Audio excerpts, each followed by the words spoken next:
Então, após feita a minha rotação, né, tá aqui a rotação foi feita, eu passei dessa situação para essa, eu posso inserir o nó 35 sem violar as regras, porque pela pesquisa binária, né, o 25 passa a ser o 35 é maior do que o 25, então deve ser inserido no ramo direito, mas ele é menor do que o 50, então ele vai ser inserido à esquerda do filho direito do 25.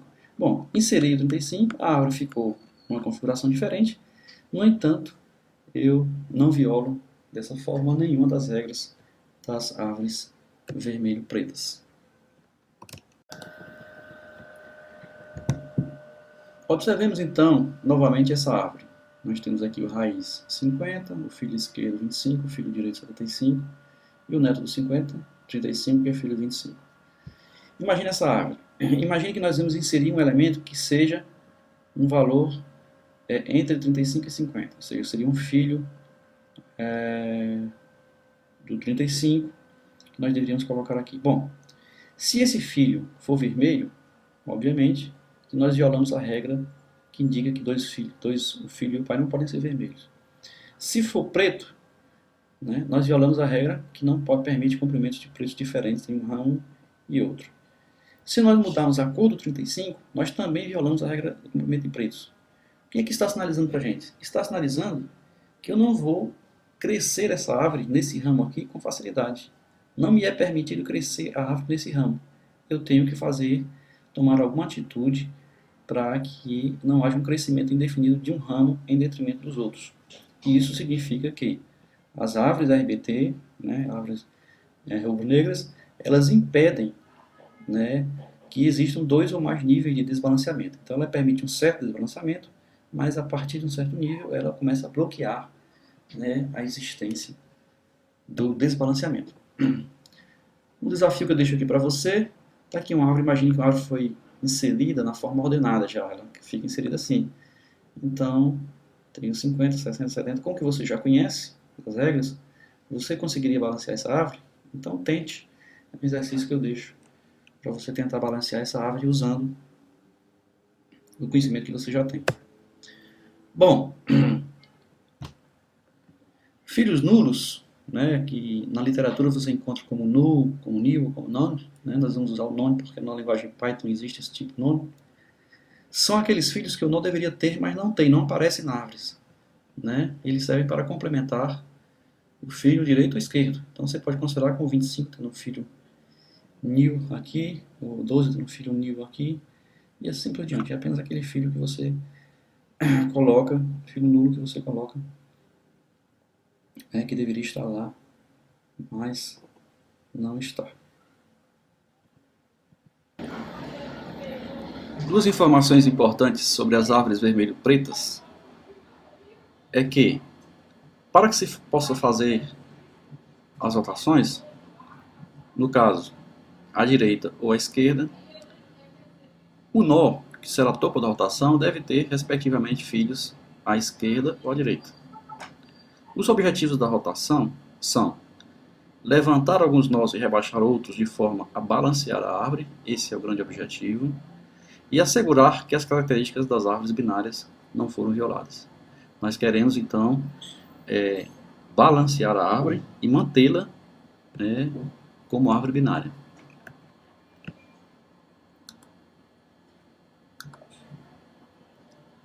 Então considere a árvore abaixo. Imagine que você tem aqui a raiz, como 50, valor 50, você tem um filho da raiz à esquerda de 25, um filho da raiz à direita de 75, os dois filhos de 25, que são 12 e o 37. Eu vou chamar aqui o 12 de neto de fora e vou chamar aqui o 37 neto de dentro. Então, qual seria o resultado de rotacional 25? Ou seja, nós dizemos que vamos rotacionar 25 na realidade com o topo em 50. À direita. Bom, se eu fizer isso aqui, como nós já estávamos acostumados, se nós deslizarmos o 50 para cá, né, nós vamos observar que há uma tendência do 37, desse ramo aqui da árvore, subir e se localizar na raiz. No entanto, se você observar bem, o 37 não poderá ficar como filho direito do 25, uma vez que o 50 passou automaticamente a ser o filho do 25. Então o 50 passou a ser filho do 25 e o 37 também passaria a ser filho do 25. E o 25 passaria a ficar com 3 filhos, o 30, o 37, desculpe, o 50 e o 12. Isso não é possível. Então a solução é, uma vez que eu deslizei o 50 à direita, observem bem, vamos voltar mais uma vez, observe que o 50 está aqui, eu vou deslizar o 50 para a direita, vou rotacionar à direita, e a áurea vai ficar mais ou menos nessa configuração. Porém, o 37 não pode mais continuar como filho do 25. Então, a solução é desconectar o 37 do 25 e passar ele a ser filho, a inserido em uma nova posição, que é exatamente a filho esquerdo do 50. Ele passa a ser um neto de dentro do 50. Bom, ele tornou-se, então, desta forma, o tio da sua posição anterior. É um efeito colateral que ocorre muitas vezes nas rotações.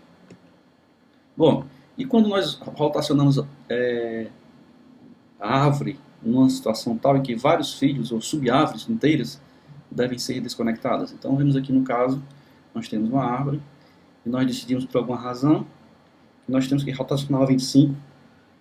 Nós temos que rotacionar o 25, tendo como topo da rotação o valor 50. Bom, nós girando o 25 para cá, o 50 passa a ser filho do 25. No entanto, essa árvore inteira aqui, que começava no 37, não pode continuar a ser filho do 25. Ela é desconectada então do 25 e reconectada ao filho do 25, que passa a ser o 50. Nós tivemos então uma desconexão inteira de uma árvore em um outro lugar mais apropriado, ou possível de ser feito. Né? Se você observar bem, se você vai inserir o 37, começando o 25, como ele é maior do que o 25, ele tem que ser inserido à direita. Como ele é menor do que o 50, ele tem que ser inserido à esquerda. Então, o 37 é a nova posição possível para... Essa posição atual do 37 é a nova posição possível para este nó e, consequentemente, para a árvore inteira. Então, quais são as regras para inserir nós? Então seja X um nó específico, um nó qualquer, seja P, né, o pai desse nó X que nós estamos referindo, e seja G o avô de X. Então vamos usar essa nomenclatura: X para o nó específico, P para o pai do mesmo, G para o avô do mesmo. Então o que nós devemos fazer? O roteiro para a inserção de um nó é descer na árvore procurando um ponto de inserção. Obviamente nós vamos descer na árvore binária, procurando de forma, através de uma pesquisa binária, a melhor localização para a inserção. Sempre que a gente estiver descendo essa árvore, nós vamos checando as cores.